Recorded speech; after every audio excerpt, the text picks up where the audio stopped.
दो अलग घरों में दो अलग परिस्थितियों में रहने वाली दो बहुएं, एक तरफ सरला जिसके पास धन नहीं पर दिल में माँ दुर्गा के लिए सच्ची श्रद्धा है, दूसरी तरफ प्रिया जिसके पास सब कुछ है पर दिल में केवल दिखावा है। रमेश जी, आज नवरात्रि का पहला दिन है, माँ दुर्गा आपको जरूर ठीक कर देंगी। सरला, तुम्हारे पास पूजा के लिए कुछ भी तो नहीं है, न फूल न मिठाई न नए कपड़े। माँ को सिर्फ सच्चे दिल की जरूरत है, बाकी सब तो दिखावा है। उधर प्रिया अपने भव्य बंगले में आईने के सामने तैयार हो रही है। मम्मी जी, आज मैंने बहुत महंगी साड़ी पहनी है, पंडित जी को भी 5,000 रुपए दे रहे हैं, पूरे मोहल्ले में हमारी पूजा की चर्चा होगी। बेटा, पूजा का मतलब सिर्फ दिखावा तो नहीं होता। अरे मम्मी जी, जितना पैसा खर्च करेंगे उतना ही मान सम्मान मिलेगा। माँ दुर्गा भी देखेंगी कि हमने कितना बड़ा पंडाल लगवाया है। चलिए मम्मी जी, मैं आती हूँ। सरला अपनी छोटी सी झुग्गी को साफ करके अपने हाथों से बने छोटे दिए जलाती है। प्रिया अपने बंगले में महंगे डेकोरेशन और भव्य पंडाल की तैयारी कराती है। बेटा सरला, तू इतनी मेहनत क्यों कर रही है? तेरे पास तो कुछ खास नहीं है चढ़ाने को। माँ जी, मैंने अपने हाथों से दिए बनाए हैं। दूध के लिए पैसे नहीं थे तो पानी में थोड़ा सा चीनी मिलाकर प्रसाद बनाया है। तू सच में समझदार है बेटा। माँ को असली भक्ति चाहिए, दिखावा नहीं।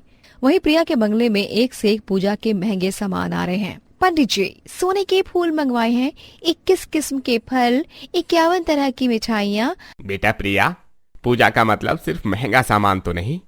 आप बस पूजा कराइए, मैं जानती हूँ कि कैसे माँ दुर्गा को खुश करना है। पैसा है तो सब कुछ है। दोनों बहुओं की पूजा शुरू होती है। एक तरफ सरला अपने टूटे फूटे घर में दिल से पूजा कर रही है, दूसरी तरफ प्रिया अपनी भव्यता दिखाने में व्यस्त है। हे माँ दुर्गा, मेरे पास आपको देने के लिए कुछ खास नहीं है, बस ये सच्चा प्रेम है और ये दुआ है कि मेरे रमेश जी ठीक हो जाएं। सरला, मुझे लग रहा है जैसे सच में माँ दुर्गा यहाँ मौजूद है। इतनी शांति महसूस हो रही है। देखो, 51,000 के फूल हैं, 1 लाख की मूर्ति है। मैंने सबसे महंगा प्रसाद बनवाया है। वाह प्रिया, तुम्हारी पूजा तो बहुत शानदार है। मैंने इस बार 5 लाख खर्च किए हैं। माँ दुर्गा को इससे बहुत खुशी होगी। हाँ, लेकिन प्रिया की पूजा में आध्यात्मिकता की कमी थी। उसी रात दोनों बहुओं के सपनों में माँ दुर्गा का आगमन होता है। बेटी सरला, तेरी सच्ची भक्ति और निष्कपट प्रेम से मैं बहुत प्रसन्न हूँ। तूने दिखावा नहीं किया, सिर्फ दिल से पूजा की। माँ, बस मेरे पति को ठीक कर दो, मुझे और कुछ नहीं चाहिए। तेरी श्रद्धा का फल तुझे जरूर मिलेगा। तेरे घर में सुख समृद्धि आएगी। प्रिया, तूने केवल दिखावा किया है। तेरे दिल में अहंकार है, भक्ति नहीं। पैसे से माँ का दिल नहीं जीता जाता। माँ, मैंने तो आपके लिए इतना कुछ किया। जब तक तेरे दिल में सच्चाई नहीं आएगी तब तक तुझे शांति नहीं मिलेगी। अगली सुबह से ही दोनों के जीवन में बदलाव शुरू हो जाता है। सरला के घर में खुशियों का आगमन होता है, जबकि प्रिया के घर में समस्याएं शुरू होती हैं। सरला, मैं ठीक हो गया हूँ। रात भर की कमजोरी गायब हो गई है। रमेश जी, ये कैसे? माँ दुर्गा का चमत्कार है। देखा बेटा, तेरी सच्ची पूजा का फल मिला है। तभी बाहर से आवाज आती है। सरला जी, अरे सरला जी, आप यहाँ हैं? जी, कौन है आप? मैं शर्मा जी का भेजा हुआ हूँ। वे आपके पति रमेश जी को अपनी फैक्ट्री में काम देना चाहते हैं। तनख्वाह 25,000 रुपए महीना। लेकिन मैंने तो कोई अप्लाई नहीं किया था। सर से किसी ने आपकी सिफारिश की है। आइए, कल से काम शुरू करिए। प्रिया, बड़ी मुसीबत है। कल रात को गोदाम में आग लग गई, 20 लाख का नुकसान हो गया। क्या? ये कैसे हो सकता है? कल तो सब ठीक था। और भी बुरी खबर है, हमारा सबसे बड़ा कस्टमर अपना ऑर्डर कैंसिल कर रहा है। लगता है कहीं कोई गलती हो गई है। प्रिया के घर प्रलय सा माहौल है। उधर सरला के घर में खुशियों का सिलसिला जारी रहता है। हर दिन कुछ न कुछ अच्छा होता रहता है। सरला, मैं अभी तक नहीं मान पा रहा। मालिक ने आज ही मुझे सुपरवाइजर बना दिया। अब 35,000 रुपए तनख्वाह होगी। हे माँ दुर्गा, आपने हमें इतना कुछ दे दिया, हम आपका शुक्रिया कैसे अदा करें? जबकि प्रिया का अहंकार उसे और भी गहरे गर्त में धकेल रहा है। वो अपनी गलतियों को उस सपने के बाद भी समझने को तैयार नहीं। प्रिया, हमें अपनी जिंदगी के बारे में सोचना होगा। लगातार नुकसान हो रहा है। ये सब बकवास है। मैंने इतनी महंगी पूजा की थी, माँ दुर्गा को हमारी मदद करनी चाहिए।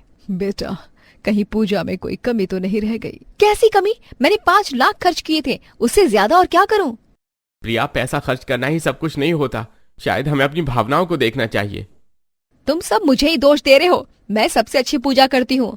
इन बातों के बीच फोन की घंटी बजती है। हेलो, क्या? बैंक लोन की वजह से घर को गिरवी रखना होगा। सरला के बढ़ते सुख के बावजूद भी उसमें विनम्रता और कृतज्ञता बनी रहती है। वो अपनी खुशी को दूसरों के साथ बांटती है। सरला, तू वाकई भाग्यशाली है। तेरे पति का काम भी लग गया और सब कुछ ठीक हो गया।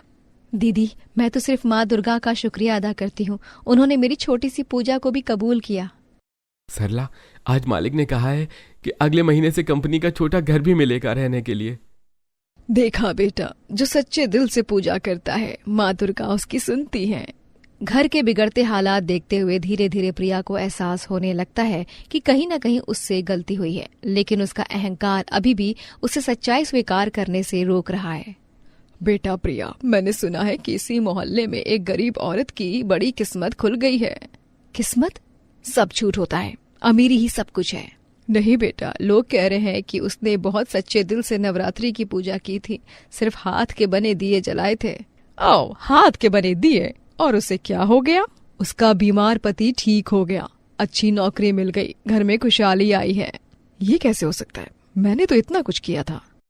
प्रिया, शायद हमें समझना चाहिए कि पूजा का मतलब सिर्फ पैसा खर्च करना नहीं होता। नहीं, ये सब संयोग है। मैं कल और भी महंगी पूजा करूंगी। नवरात्रि के 8वें दिन प्रिया की भव्य पूजा समाप्त होने के कुछ घंटे बाद अचानक प्रिया को तेज बुखार और सांस लेने में तकलीफ होने लगती है। प्रिया, तुम्हें क्या हो रहा है? विकास, सांस नहीं आ रही है। तुरंत अस्पताल चलना होगा। हेलो हेलो, एम्बुलेंस जल्दी भेजिए। आपके पति को गंभीर बीमारी है, तुरंत आईसीयू में भर्ती करना होगा। कम से कम 2 से 3 लाख रुपए लगेंगे। डॉक्टर साहब, आपको जो भी करना है करिए, लेकिन मेरी प्रिया को ठीक कर दीजिए। हे माता रानी, मैंने तेरी इतनी भव्य पूजा की, फिर ये क्यों हो गया? लाखों रुपए खर्च किए और अब विकास को कर्ज लेना पड़ रहा है। तभी सरला अंदर आती है। प्रिया जी, मैंने सुना है कि आप बीमार हैं, कैसी तबीयत है? सरला जी, आप यहाँ रात के इस वक्त? तभी सरला एक थैली निकालकर डॉक्टर के सामने जाती है। डॉक्टर साहब, इनका जल्दी इलाज करिए। ये मेरे जीवन भर की जमा पूंजी है, 50,000 रुपए, इससे जो भी हो सके।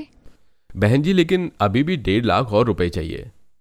जो भी करना पड़े मैं इंतजाम कर दूंगी, बस इन्हें जल्दी ठीक करिए।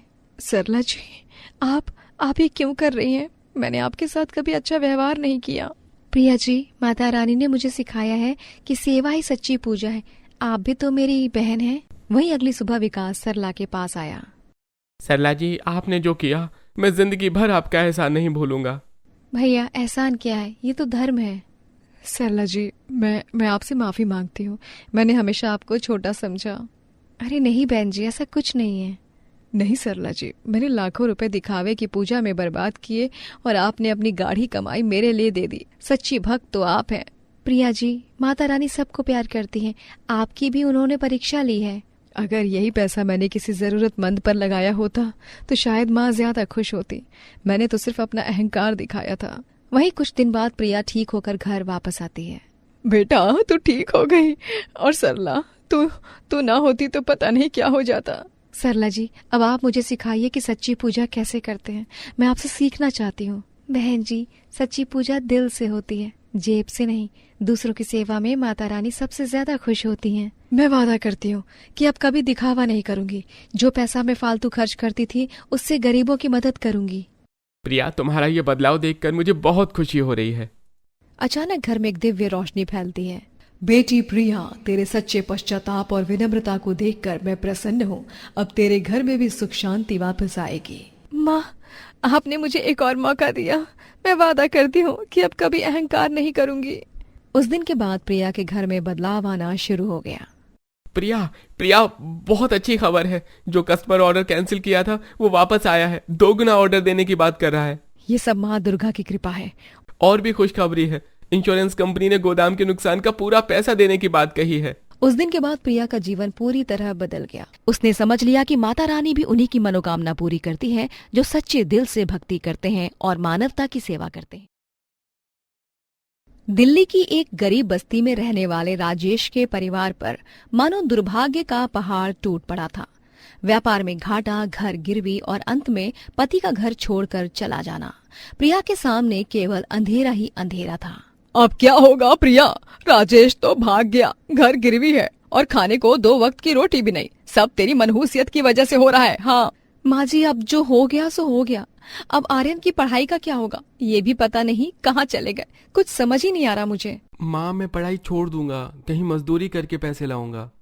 कभी नहीं, तू पढ़ेगा लिखेगा और बड़ा आदमी बनेगा। तेरी माँ अभी जिंदा है। बिल्कुल माँ, पापा के जाने के बाद अब मैं आपका साथ देना चाहता हूँ। पढ़ाई भी कर लूंगा, लेकिन आपको परेशान नहीं देख सकता मैं। नवरात्रि शुरू हो रहे हैं, क्यों ना मैं एक छोटा सा वैष्णव ढाबा खोलूं? ढाबा? तू जो रोज खाना जलाती है वो ढाबा चलाएगी? अरे तेरे हाथ का खाना तो कुत्ता भी नहीं खाता। हाँ माँ जी, मैं सीख जाऊंगी। भगवान और मेहनत पर भरोसा है, आप बस देखती जाइए। अपनी अलमारी से अपने कीमती जेवर निकालते हुए प्रिया आर्यन को देखकर बोलती है, आर्यन माँ को ये गहने बेचने पड़ेंगे। नहीं माँ, ये तो पापा ने शादी में दिए थे। बेटा सोना चांदी तो वापस आ जाएगा, लेकिन तेरा भविष्य एक बार चला गया तो वापस नहीं आएगा। अरे वाह, अब बहू ढाबे वाली बनेगी। देखती हूँ कितने दिन चलता है तेरा ये नाटक। प्रिया ने अपने गहने बेचकर एक छोटी सी दुकान ली। नवरात्रि के पावन दिनों की शुरुआत के साथ ही उसने अपने ढाबे का उद्घाटन किया। पहले दिन सुबह 4 बजे उठकर व्रत का खाना बनाना शुरू किया। हे भगवान, मुझे हिम्मत देना, आर्यन के लिए कुछ भी करूंगी। माता रानी, इस नवरात्रि में अपनी कृपा बनी रहे बस। बहन जी, क्या मिलता है यहाँ? व्रत का खाना है क्या? जी हाँ, साबूदाना खिचड़ी, कुट्टू के पराठे और सिंघाड़े के पकौड़े हैं। सब कुछ शुद्ध तरीके से बना है। अरे वाह, बहुत स्वादिष्ट है। इतना शुद्ध खाना कहीं नहीं मिलता, कल भी आऊंगा।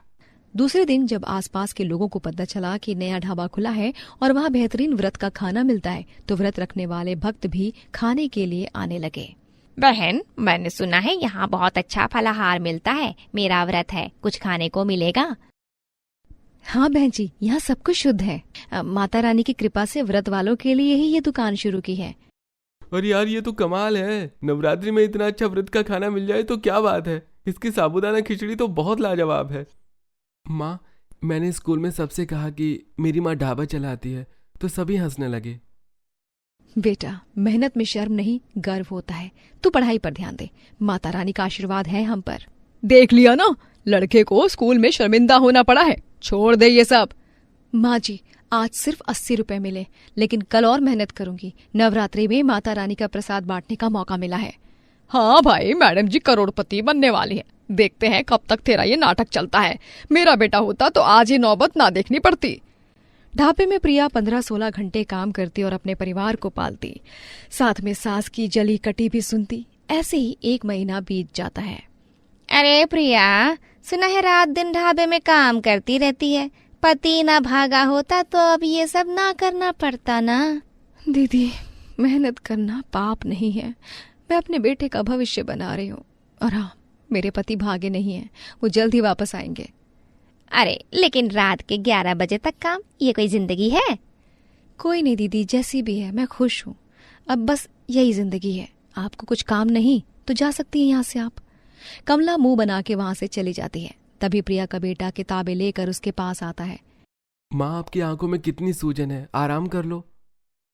नहीं बेटा, तेरे लिए नई किताबें लानी है, पैसे कम पड़ रहे हैं। दिन भर ढाबे में खटती रहती है, फिर रात को घर का काम, ये कोई जिंदगी है? विकास सही कह गया था, तू कुछ नहीं कर सकती। माँ जी प्लीज, मैं बहुत थक गई हूँ, आज कम से कम मुझे हिम्मत दीजिए आप। दादी, माँ इतनी मेहनत कर रही हैं और आप उन्हें ऐसे नहीं बोल सकती। अरे तू माँ की तरफदारी करेगा? देख कैसे हाथ काले हो गए इसके। हे भगवान, मुझसे कुछ गलती हो रही है क्या?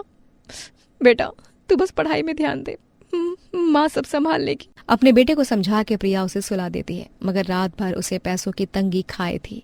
वहीं अगली सुबह ढाबे में एक व्यक्ति आता है।